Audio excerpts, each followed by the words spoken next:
preparing for another event this weekend, a private auction. Who was it? Who took it?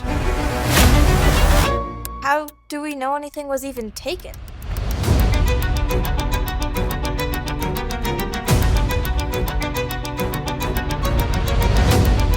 I didn't do it. How do we know? We're not sure what Mr. Burbick knows, or if Mr. James even got the police involved. We need to get this all figured out before we get in trouble. If Mr. James is really getting the police involved, it's going to be a lot worse. How are we gonna avoid being busted for this? I say we split up and figure it out for ourselves.